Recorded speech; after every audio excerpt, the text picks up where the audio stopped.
همگام با پیامبران علیه الصلاة و السلام، با شیخ ابو عبیدالله متوکل علی الله. اما بعد فاعوذ بالله من الشیطان الرجیم. بسم الله الرحمن الرحیم. تلك الرسول فضلنا بعضهم على بعض منهم من كلم الله ورفع بعضهم درجات.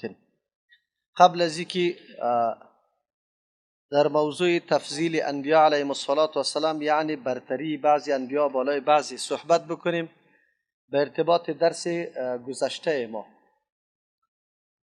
به ارتباط درس گذشته ما باید چیزی گپارا ما بگوییم که در اونجا ما و شما یکی از جمله مسائلی که خیلی زیاد چی بود مهم بود، مسئله عدم تفریق بود در بین چی انبیاء علیهم السلام، که ما در ایمان آوردن بالای تمام انبیاء علیهم السلام عقیده داریم و هیچ فرقی را در بین انبیاء علیهم السلام آوردن نمیتاریم. علتش هم است که تمام انبیاء علیهم السلام در حقیقت از جانب یک الله آمده و کلشان حامل یک رسالت است. در اصول دین در عقاید هیچ تفاوتی وجود نداره و این را ما و شما به آیت ثابت کردیم. البته باید به کل انبیاء علیهم السلام ایمان داشته باشیم. این یک موضوع خیلی مهم بوده و بدون از او ایمان انسان تکمیل نمیشه. علتش هم این بوده که ایمان بالای انبیاء علیهم السلام مکمل ایمان است. تا وقتی که ما به کل انبیاء علیهم السلام ایمان نبیاریم ایمان ما تکمیل نمیشه. از او جمله دلایلی که ما گفته بودیم که باید انبیاء علیهم السلام سر کلش ما ایمان داشته باشیم، آیت های قرآن کریم بود. در سوره نساء آیه 150 الله متعال فرموده بود ان الذين يكفرون بالله ورسوله، یقینا کسانی که کفر می‌ورزند به الله متعال، انکار میکنه از وحدانیت الله متعال و انبیاء علیهم السلام و یریدون یفرق بین الله و رسوله، اراده دارند که جدایی بیارن در بین الله و انبیاء الله متعال، پیغمبران الله متعال، و یقولون میگوین نؤمن ببعض و نکفر ببعض، ما ایمان به بعضی داریم و بعضی نعوذ بالله انکار میکنیم. و یریدون یتخذوا بین ذلک سبیلا، اراده دارند که بگیرند در بین ازی راهی را برای خود انتخاب بکنه. اولئک هم الکافرون حقا، الله متعال این مردما را کافر واقعی تلقی کرده بود. از امو خاطر کسانی که دو مسئله دو موضوع را روی کار داره الله متعال به او کافر حقی گفته. یکی که فرق بین الله و رسول الله میکنه، الله را قبول داره انبیاء علیهم السلام قبول نداره، او را الله متعال کافر حقی میگه. و همچنان در بین انبیاء اگر تفرقه میکنه، بعضی انبیاء علیهم السلام قبول داره و بعضی را نداره، او را الله متعال کافر حقیقی گفته. علتش هم پیش ما شما گفتیم که در حقیقت انکار از یک پیغمبر انکار از کل انبیاء علیهم السلام است و انکار از خودی انبیاء علیهم السلام گفته بودیم انکار از عبودیت الله متعال است که تو خود عبد الله نمیدانی، به خاطر که عبادت الله متعال طریقیش پیغمبر میگه. زمانی که انکار از پیغمبر بکنی پس انکار از عبادت الله است، چرا که ادای عبادت الله بدون تشریع و نقشه پیغمبر تکمیل نمیشه. از امو خاطر کسی که از پیغمبر منکر است در حقیقت عبادت الله را انکار میکنه و کسی که از عبادت الله منکر باشه او کافر حقیقی است. در این آیات ها برای ما و شما الله متعال گپ واضح ساخت که ایمان به تمام انبیاء علیهم السلام ضروری است و به مو خاطر مدح کرده بود پیغمبر علیه السلام و صحابه کرام و همه مؤمنایی که تا روز قیامت است که عقیده به الله و کل انبیاء علیهم السلام داره. در آخر آیت سوره بقره آمن الرسول بما انزل الیه من ربه والمؤمنون كل آمن بالله وملائكته وكتبه ورسله لا نفرق بین احد من رسله. الله متعال صفت ممتاز پیغمبر علیه السلام و صحابه را به میکنه که همه ایمان الله و به پیغمبران الله، به کتابای الله و به ملائکه ایمان داره. از این خاطر فرق در بین از وجود نداره، تنها فرق در جنبه عملی احکام الله متعال است که جنبه عملی احکام الله متعال در یک تاریخ یک قسم است، در تاریخ دیگه قسم است. پس اینجا است که اختلاف مکمل از بین میره و امت انسانی کلش یک جماعت جور میشه، برخلاف دیدگاه هایی که یهود و نصارا دارن، که حتی یهود خو اینطور دیدگاهی داره که میگه در بشریت فقط ممتازترین بشر ماستیم. از همون خاطر یهودا هیچ جای دعوت نداره که مردم بیار دعوت بده به سوی یهودیت. چرا؟ و یک نسل خاص خود تلقی میکنه، یک درجه خیلی بلند برای خود قائل هستند، کسی را نمیخواد که در یهودیت بیاد. چرا؟ یهودیت و یک صفت ممتاز در بین بشریت میدانه، برخلاف نصارا دعوتها داره. تمام دعوتهای کفری و الحادی را که شما در جهان میبینی کلش دعوتهای تنصیری است، یعنی نصرانی ساختن، دعوت به سوی نصرانیت است، نه به سوی یهودیت. یهود او قدر خود بالا میتراشه، اما نصرانی ها هم نظر به عقیده که داره که تنها عیسی علیه السلام مشکل همه گپا را حل میکنه و او است که سعادت و نیکبختی را برای بشریت میاره، این عقیدهشان غلط است. بلکه مرتبه عیسی علیه السلام در مرتبه الوهیت رسانده، صفات را برای عیسی علیه السلام قائل شدن که او صفات الله متعال است، برخلاف دین اسلام. دین اسلام کل انبیاء علیهم السلام در یک رشته قرار میده، در نفس نبوت رسالتشان هیچ نوع تبعیض قائل نیست، من حیث ذکی پیغمبر و نبی هست از جانب الله متعال، کلگی ایمان و عقیده داره. بله تفاضل در بین انبیاء علیهم السلام وجود داره که الله متعال خود این گپ بر ما و شما بیان میکنه. او کدام است؟ در جزء سوم تلک الرسول فضلنا، یعنی آیتی که ما پیشتر براتون گفتم که او را ما میکشیم، در اونجا الله متعال میفرماید که در بین ازیا تفاضل وجود داره و اونجا پیغمبر علیه السلام از تفضیل دادن یک پیغمبر بالای دیگه منع کرده. چرا؟ آیا فرق تبعیض در چی وجود داره؟ نه، قطعا وجود نداره. حالی برای ما واضح میشه که ما تفاضل در بین انبیاء علیهم السلام است. در این آیتی که در سوره بقره است و آیه 253 است، الله متعال میفرماید تلک الرسول فضلنا بعضهم، یا انبیاء علیهم السلام هستند که ما برتری دادیم بعضی از یارا علی بعض منهم، بالای بعضی دیگرایشان. منهم من کلم الله، بعضی از یا کسانی است که الله قطعش سخن گفته، مثل موسی علیه السلام، و رفع بعضهم درجات، و بالا برده الله متعال به بعضیشان مرتبه ها را، که کنایه از رسول الله صلی الله علیه و سلم است. و در بین انبیاء علیهم السلام کدام انبیایی که اولوالعزم نامیده میشه و که او 5 پیغمبر است نظر به قول راجح، و از ابی هریره رضی الله عنه نقل شده. او یکیش ابراهیم علیه السلام، موسی علیه السلام، عیسی علیه السلام مشهور هستند و محمد رسول الله و نوح علیه السلام است. یک حدیث دیگه لا تفضلوا بین انبیاء الله، شما برتری قائل نشوین، تفاوت قائل نشوی در بین انبیاء یا الله متعال. در یک حدیث دیگه پیغمبر علیه السلام میگه لا تخیرونی علی موسی، سری موسی علیه السلام مرا شما برتری نده، یکی از شما نگوید که مرا ترجیح بده بهتر بدانه از یونس ابن متی که یکی از جمله انبیاء علیهم السلام است، در عراق برای دعوت مردم آمده بود، که او را به نام صاحب الحوت هم یاد میکنه، که وقتی قوم خدا گفت که عذاب الله میآید اگر شما دعوت مرا نپذیره، روزا را مقرر کرد، ولی او قوم برآمد بعد از اینکه فهمیدن که یونس علیه السلام منطقه را ترک کرده، راستی و امانت یونس علیه السلام برشان معلوم بود، فهمیدن که عذاب الله بالای ما میآید. کدام نشانی که یونس علیه السلام گفته بود او را در آسمان مشاهده کردند، دیستی در دشت و بیابان برآمدن، اظهار عاجزی و برای الله کردن و توبه کردن. الله متعال عذاب پس مسترد کرد. یونس علیه السلام فکر کرد که البته عذاب الله نآمد و من دروغگو شدم، جزای دروغگو به نزد قومی بود که دیگه زنده باقی نمیماندن. از همون خاطر در فکر خودشی تورگشت که راه دعوت ما دیگه بسته شد، مگر پس در قوم برم مگر زنده بمانه ما دعوت کرده نمیتونم، چرا که مشهور به دروغگو میشم. از او خاطر راه چی رگه فرار گرفت، از منطقه میخواست بدون امر الله پیغمبر هجرت بکنه. هیچ وقت پیغمبر باید بدون امر الله هجرت نکنه. امو بود که الله متعال به امتحان بزرگ مبتلا کرد و در شکم ماهی که کشتی غرق میشد، کشتیوان گفت که یک نفری ما که خود کم نکنیم این کشتی غرق میشه. و یکی کدام رواج داشتن که باید یک نفر توفه بده، که انشالله در داستانای آینده بخیر برای ما و شما میفهمیم که چه حکمتها بوده.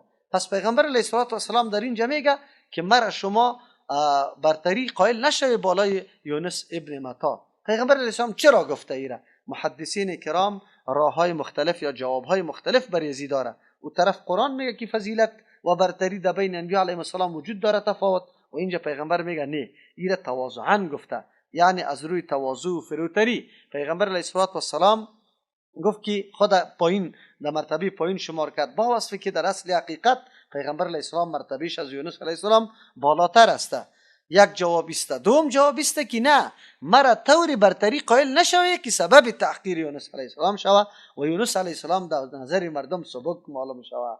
برتری دو قسم بیان میشه از یک کسی، یکی صفت از او بیان میکنی که اینی قدر مرتبه داره، و یکی اینطور برتری قائل میشی که سبب توهین دیگر میشه، دیگر کس میشه. اگر یک به طور صفت برای کسی برتری را بیان میکنی هیچ کدام گپی نیست، اما زمانی که در مقابل دیگر کس قرار میدی که سبب توهین دیگر کس میشه، اینی درست نیست. منظوری پیغمبر علیه السلام اینی قسم بیان کردن است که شما اینطور نکنی که مثل که یک کسی را با برتری بیان کردن ما سبب توهین دیگران شوه، اینی قسم برتری را برای ما قائل نشوی. دو سوم، بعضی مفسرین و محدثین قائل به است که در ابتدا چون معلومات نبود که تفاوت در بین انبیاء علیهم السلام موجود است یا نیست، در او وقت پیغمبر علیه السلام گفته بود، اما پسان توسط آیات قرآن تفاوت یا تفاضل در بین انبیاء علیهم السلام پیدا شده. این دیگه جواب گفته. دیگه جواب است که پیغمبر علیه السلام گفته که مرا برتری نده بالای یونس ابن متا، یا گفته که شما مرا چیستا بهتر ندانه از این گپ. این مقصدش این نیست که در بین از یا برتری نیست، مقصدش است که شما برای فخر و برای خود ستایی و کلانتراشی خود این گپا را نگویی، که شما در یک مجلس بشینی مثل که آلی در بین مردم هر کس امو برای فخر خود یکی از جمله صفت هایی که در پدرها و در نیاکانشان موجود باشه امو را یاد کرده می روه، و این سبب نزاع و کشمکش در بین میشه، سبب چی؟ اختلاف میشه. این طور کار شما نکنه. پس معلوم شد که انبیاء علیهم السلام در بین خود تفاوت داره و این تفاوت ها بالکل موجود است. چرا؟ به خاطر که در بین انبیاء علیهم السلام پیغمبران اولوالعزم که 5 پیغمبر است مرتبهش بالاتر است. این اولوالعزم پیغمبران چرا مرتبهش بالاتر است؟ علتش است که در راه دعوت تکالیف و مشقت از یا خیلی زیاد بوده. از امو خاطر هر قدر مشقت‌های از یا زیاد بوده، امو قدر در راه دعوت خیلی تکلیف متحمل شده، دعوتش اضافه بوده، امو قدر مرتبهش هم الله متعال بالا برده. پس معلوم شد که انبیاء علیهم السلام به اعتبار مرتبه در بینشان تفاوت وجود داره، اما انسان طور بیان نمیکنه تفاوت یا فضیلت یک پیغمبر که سبب توهین و تحقیر پیغمبر دیگری شوه، بلکه عقیده داره که بله مراتب در بین انبیاء علیهم السلام قرار داره، بعضی انبیاء علیهم السلام بالاست ولی هیچگاه پیغمبر دیگه بنا نسبت حقارت یا سبکی برش شده نمیتونه. از امو خاطر این موضوع ما ان شاء الله در سر میرسه. عالی گپی ما میرسه. موضوع دیگری که ما دنبال میکنیم امروز این به خاطر تعداد انبیاء علیهم السلام است که انبیاء علیهم السلام تعدادشان چقدر است و ما چقدر پیغمبران الله متعال برای بشریت روان کرده. از امو خاطر مطلب دیگره که ما شما دنبال میکنیم امروز همیسته.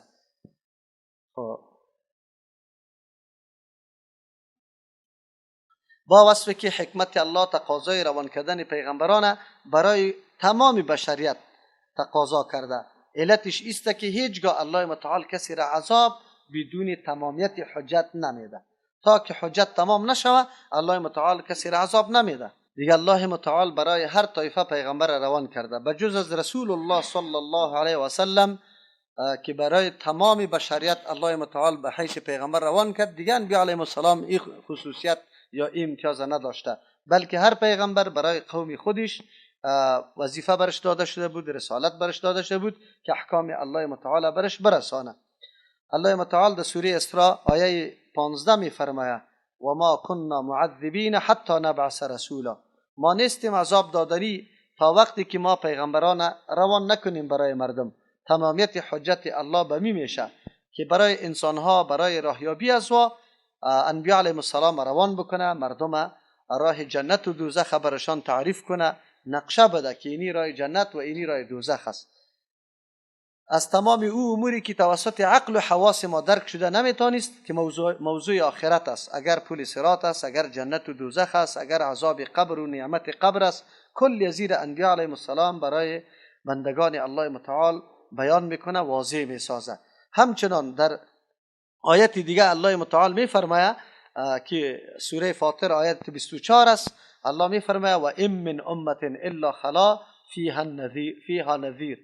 نیست یک جماعت، یک امت یا گروه مگر در او حتما بیم دهنده تیر شده. یعنی الله متعال برای از اینکه از عذاب الله که در آینده دامنگیرشان است در صورت مخالفت از این مردم خبر و آگاه بسازه، به خاطر که حجت تمام شود، مردم سبا روز نگوید که الله متعال ما از این حالات خبر نبودیم، آگاهی نداشتیم. از همون خاطر است که انبیاء علیهم السلام دو صفت ممتاز همیشه داره. یکی بشیر است، یعنی به اون نعمتایی که در صورت کسی دعوت پیغمبران را بپذیره اون نعمتها را برای ما تشریح و توضیح میده.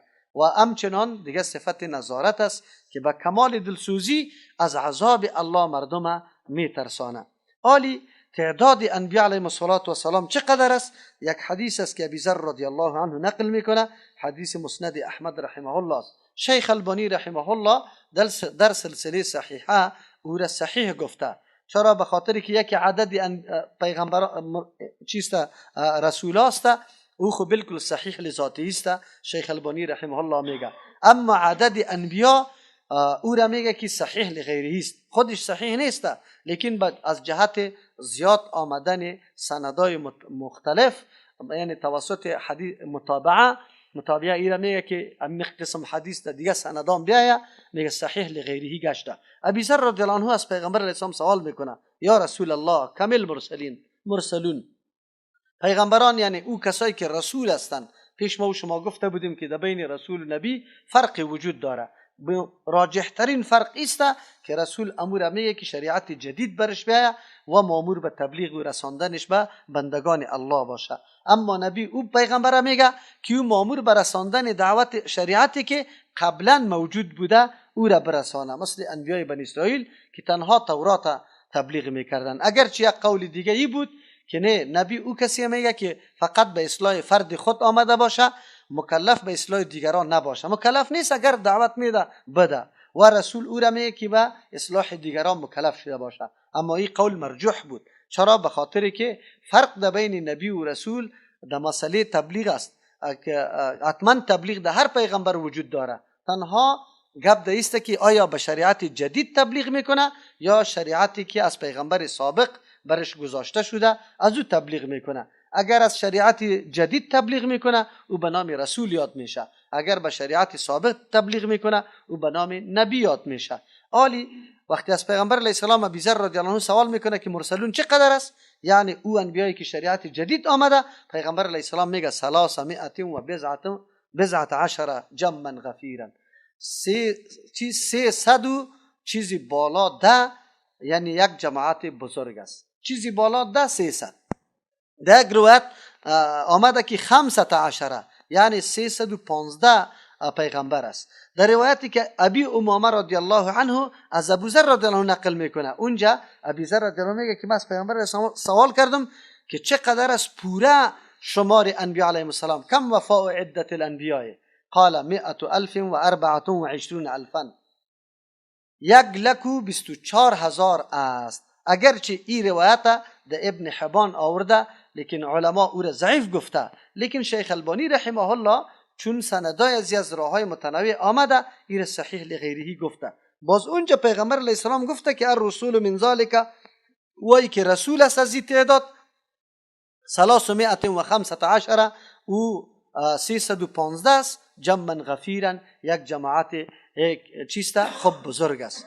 حالی وقتی که پیغمبر علیه السلام را بیان کرد، انبیاء علیهم السلام وجود داره که الله متعال بالای ما و شما او را قصیش نکرده. یعنی برای ما و شما کدام انبیاء علیهم السلامی که در قرآن قصه شده او برای ما واضح است، لیکن انبیای ما داریم که نامایشان الله متعال در قرآن کریم ذکر نکرده. از همون خاطر است که قرآن سریازی تصریح داره.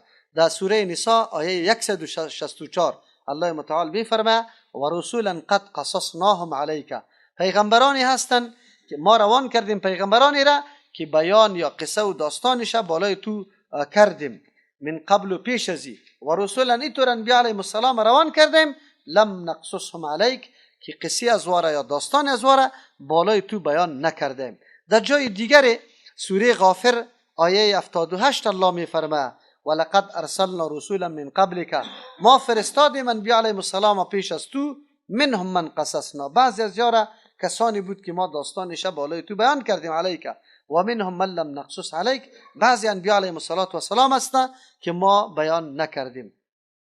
پس آلی الله متعال وقتی که کدام انبیا علیهم السلام نامایش در کتاب خود بر ما خبر داده، قطعا بر ما جایز نیست که او را تکذیب بکنیم و از اون نعوذ بالله انکار بکنیم، بلکه کدام انبیا علیهم السلام که نامایشان در قرآن کریم بر ما ذکر کرده یک سرش عقیده داشته باشیم. انبیایی که تعدادشان در قرآن کریم بر ما نام گرفته شده ذکر شده 25 پیغمبر است و اید مختلف صورت ها الله متعال نام های پیغمبرها را گفته. آدم علیه السلام، هود علیه السلام، صالح علیه السلام، شعیب علیه السلام، اسماعیل علیه السلام، ادریس علیه السلام، ذوالکفل و محمد صلی الله علیه و سلم که هر کدام الله متعال در قرآن کریم جدا جدا ذکر کرده. در سوره آل عمران آیه 33 الله یاد آدم علیه السلام میکنه ان الله اصطفى آدم، الله برگزید آدم علیه السلام. و در سوره هود و الی عاد اخاهم هودا، و همچنان در سوره هود او آیت 50 است. در آیت 61 و الی ثمود اخاهم صالح است و در آیت 84 و الی مدین اخاهم شعیب است، یا در سوره هود است. در دیگه اسماعیل و ادریس و ذوالکفل کل من الصابرین در سوره انبیاء آیت 85. محمد رسول الله در سوره فتح آیت 29. پس اینمی انبیاء علیهم السلام در مواقع مختلف نامش الله متعال برده و 18 پیغمبر دیگر در یک آیت که او در سوره انعام است الله متعال بر ما و شما ذکر میکنه.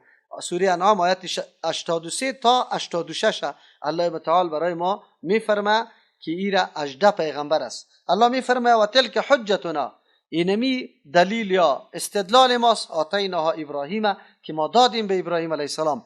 طرز استدلال یا دلیلگیری ابراهیم علیه السلام ممتاز بوده. زمانی که مناظره میکرد، اگر با پدر خود مناظره کرد، اگر با نمرود مناظره کرد، اگر با قوم مناظره کرد، در طریق مناظره الله متعال قوت خیلی مؤثر برای ابراهیم علیه السلام داده بود. دلایلی را پیش میکرد که کلگی قناعت میکرد و حیران میماند، نمیتوانست که پیش بره امرای ابراهیم علیه السلام. برای احقاق حق، ثابت کردن حق، مناظره ای ثابت است در قرآن کریم و مناظره امیر میگه که هر کدام نظر بکنه در دلیل جانب دیگه، اگر او حق باشه او را بپذیره. ابراهیم علیه السلام الله بسیار قوت استدلال داده بود.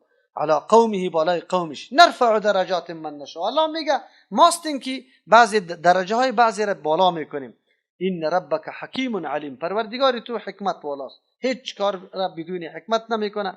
پس ابراهیم علیه السلام که کدام قوی استدلالی داده در مقابل پدر خود، پاچا و قوم خود دلیل میگیره، دیوم حکمت بزرگ الله است. علیم میدانه که امی قابلیت و اهلیت کی داره، از امو خاطر به هر کس الله متعال این قوت استدلال نمیده، برای کسی میده که اهلیت داشته باشه، مثل ابراهیم علیه السلام. در اینجا ابراهیم علیه السلام ذکر شد، پس از او پیغمبرانی که پشت سر ابراهیم علیه السلام یا او را ذکر میکنه. و وهبنا له اسحاق، ما بخشش کردیم برای ابراهیم علیه السلام اسحاق علیه السلام و یعقوب علیه السلام. کلا هدینا، هر کدام از یارا ما هدایت کرده بودیم. بعد از او میگه و نوحا هدینا، ما هدایت کردیم نوح علیه السلام من قبل، پیش از ابراهیم علیه السلام، و من ذریته، و از جمله اولاد ابراهیم علیه السلام داود علیه السلام و سلیمان علیه السلام و ایوب علیه السلام و یوسف علیه السلام و موسی علیه السلام و هارون و كذلك نجزی المحسنین. اینمی قسم ما تمام کسایی که محسن است، پابندی حقوق الله و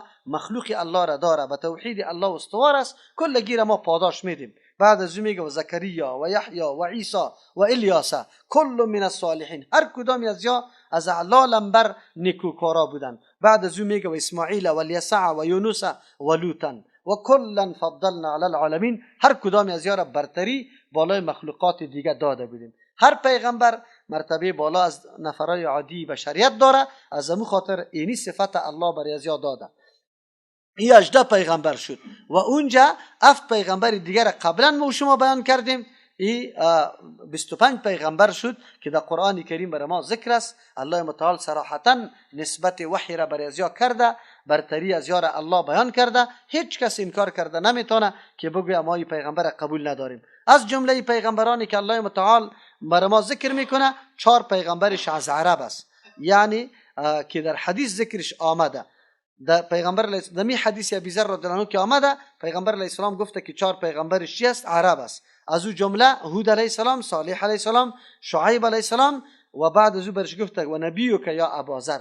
یکی از جمله پیغمبرانی که عرب است پیغمبری توست که محمد رسول الله صلی الله علیه وسلم است. از همون خاطر این 4 پیغمبر از جمله چی شد؟ در جمله پیغمبرا که در آیات قرآن کریم میاد اسباط است. اسباط اولادی یعقوب علیه السلام است. در او جمله اولادش تنها یوسف علیه السلام قرآن ذکر کرده، اما نامای دیگر نگرفته برای ما. پس معلوم شد که در جمله اسباط اولادی یعقوب علیه السلام پیغمبران دیگه هم بوده و نامایش قرآن کریم برای ما ذکر نکرده. از او خاطر اکثر علما قائل به است که عدد یا شمارشان 11 بوده که در اولاد یعقوب علیه السلام بوده. تنهایی قدر است که امو اولادایی که برادرای یوسف علیه السلام بوده امو باشه. در مورد از او علما مفسرین قائل به است که وا پیغمبر شده نمیتونه، چرا که پیغمبران علیهم السلام از گناه معصوم است که بحث علیده ما در این مورد شما داریم، معصومیت انبیاء علیهم السلام و بحث خیلی مهم است. اونجا او برادرای یوسف علیه السلام بسیار کارا را مرتکب شده، از او خاطر ای کسانی است. خدا قرآن کریم کلمه اسباط ذکر میشه، شده میتونه اولاد بذات یا بلا واسطه یعقوب علیه السلام باشه، یعنی که در جمله نواسه و کواسه و ای گپا ذکر شده باشه. چرا که الله متعال در سوره بقره میفرماید قولوا آمنا بالله و ما انزل الینا و ما انزل الی ابراهیم و اسماعیل و اسحاق و یعقوب. بعد از میگه والاسباط، شما ایمان به این کسا بیاری و ایمان به اسباط هم آمده. در جای دیگه هم تقولون این ابراهیم و اسماعیل و اسحاق و یعقوب والاسباط کانوا هودا او نصارا، شما میگی که وا یهود و نصارا بودن. اونجا الله باز میگه که رد میکنه. عجیب است، یهودیت و نصرانیت در تاریخ فعلی پیدا شده و باز میگیری پیغمبران سابقه را در حزب خود معرفی میکنی که در حزب ما بوده.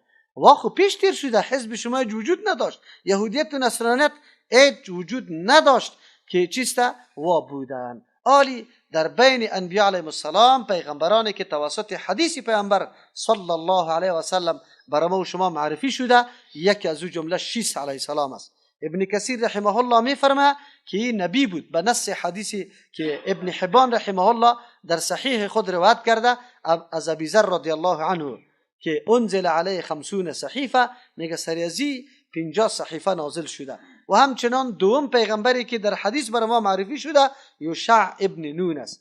ابی هریره رضی الله عنه در یک حدیث میفرماید که پیغمبر علیه السلام فرمود غزا نبی من الانبیاء، یک پیغمبر از انبیاء علیهم السلام جهاد کرد. فقال لقومه، برای قوم خود چی اعلان کرد؟ امرای ما کی در جهاد بره؟ اولی گفت لا یتبعونی رجل، قطمه یک جای نشوه پشت سر ما نبیا شخصی که ملک بضع امرأت، که در اختیار گرفته یعنی در ملکتش داخل شده چیسته شرمگاه یک زن، یعنی خواستگاری کرده یک زن او توی کرده یک زن و هو یرید ان یبنی بها، و اراده داره که او را توی کنه. خود تعالی را ولما یبنی، تعالی را بنا نکرده یعنی عروسی نکرده، او تو آدم قطمه نرود در جهاد. ولا آخرو، دیگه کس نرود قد بنا بنیانن که یک تعمیر جور کرده، ولما یرفع سقفها، چت سرش ننداخته بامیشه ننداخته، او تو آدم هم قطمه در جهاد نرود. ولا آخرو، دیگه کس هم نرود. کدام نفر؟ قد اشترى غنما او خلفات، که او خرید گوسفنداره یا شترایی که حامل است. و هو منتظر ولادها، این انتظار چوچه های زور داره، او تو آدم هم قطمه در جهاد نرود. قال، پیغمبر علیه السلام گفته فغزا، پس اینمی پیغمبر جهاد کرد. فادنا للقریه، نزدیک شد در یک قریه حین صلات العصر، زمانی که نماز دیگر بود. او قریبا من ذالک، یا است که قریب به اینمی دیگر بود. فقال للشمس، آفتاب مخاطب قرار دادمی پیغمبر با آفتاب خطاب میکنه، میگه انت مامورتون، تو مامور استی از جانب الله، حرکت تو به زیر اختیار الله است و تو مامور استی که غروب بکنی و انا مامور، من مامور استم که جهاد بکنم. بعد از دعا کرد اللهم احبسها علی شیئا، یا الله یا آفتاب یک کمی درنگ بده، یعنی نگاه کشه بالای ما تا که ما جهادم تکمیل شود. فحبست علیه، پس چی شد؟ بند شد، یعنی آفتاب از حرکت من و امیطور وقت باقی من حتی فتح الله علیه، تا ای که سری پیغمبر الله امو قریه یا امو منطقه را فتح کرد. آلی این چرا پیغمبر است؟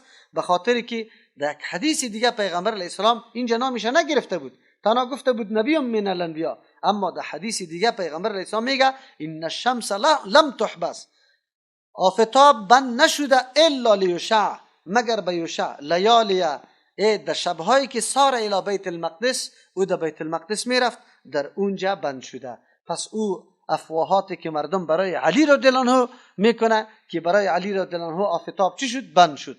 این گپ قطعا چیست؟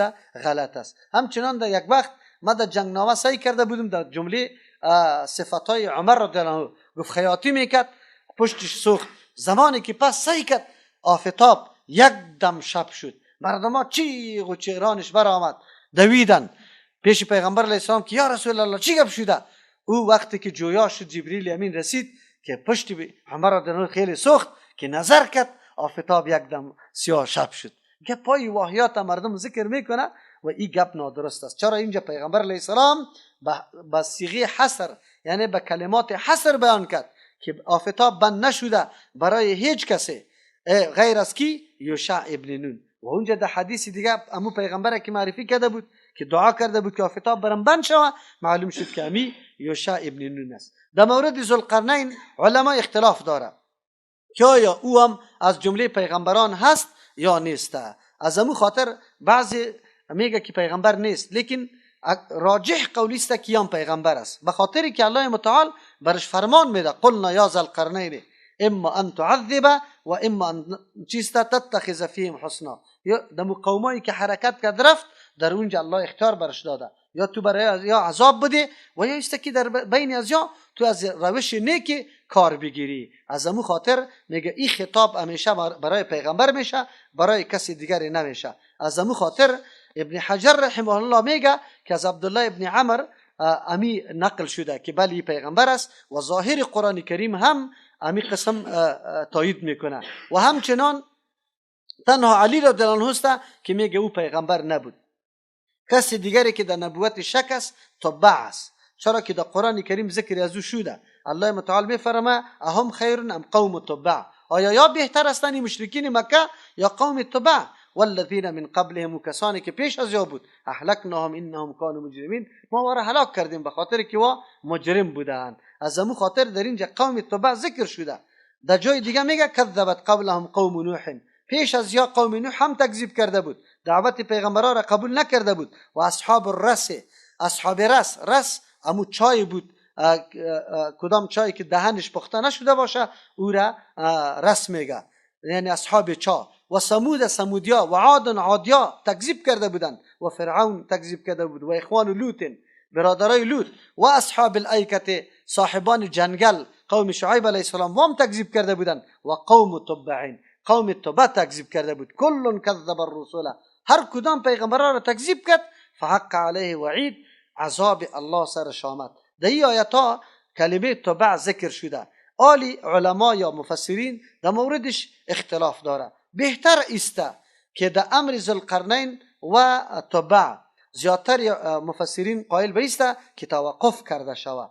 از پیغمبر علیه السلام در حدیث صحیح ثابت نشده، بلکه از خود پیغمبر علیه السلام اینطور آمده ما ادری اتبع نبیا ام لا، که تبع پیغمبر هست یا نه، و ما ادری ذوالقرنین نبیا ام لا، نمیدانم که ذوالقرنین پیغمبر هست یا نه. پس وقتی که پیغمبر علیه السلام توقف کرده با ما خو خیلی مناسب است که ما توقف بکنیم. شخص دیگری که مشکوک است در نبوتش اختلاف علما وجود داره مفسرین، خضر علیه السلام است، بنده نیکی که موسی علیه السلام در پیش از او سفر کرده برای آموختن علم.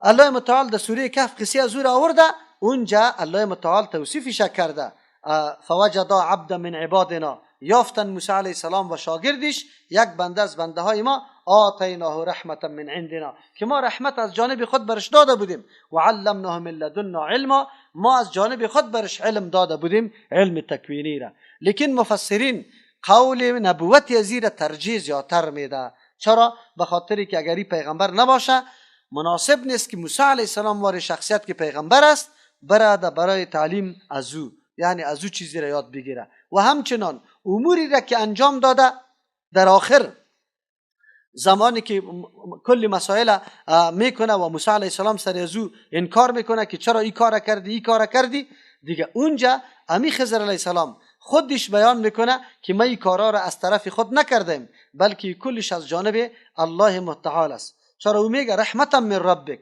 این رحمت از جانب پروردگارت است که مرا این علم داده و ما فعلته عن امری، ما از طرف خود یا از اختیار خودی کارا را نکردیم، یعنی این از جانب الله متعال برای ما امر شده، وحی شده. پس وحی که برای کسی بیاید او دیگه چی پیغمبر می باشه. از او خاطر قول راجع در مورد خضر علیه السلام است که او پیغمبر هست. آلی ما آیا پیغمبری را به کسی بدون دلیل ثابت کرده میتونیم؟ قطعا نه. چرا؟ به خاطری که اگر در روایات اسرائیلی در کتابای دیگه آمده باشه ما او را نه تکذیب میکنیم نه تصدیق، بجز از او انبیایی که در قرآن کریم نامایش برای ما گرفته شده او را ما ثابت میکنیم، هیچگاه انکار کرده نمیتونیم. پس از او خاطر است که در مورد 3 نفری که اونجا میگه در سوره یاسین میگه یا قاصدای عیسی علیه السلام بود، لیکن اونجا علما قول راجح این میکنه که وام انبیاء علیهم السلام بوده نه قاصدای عیسی علیه السلام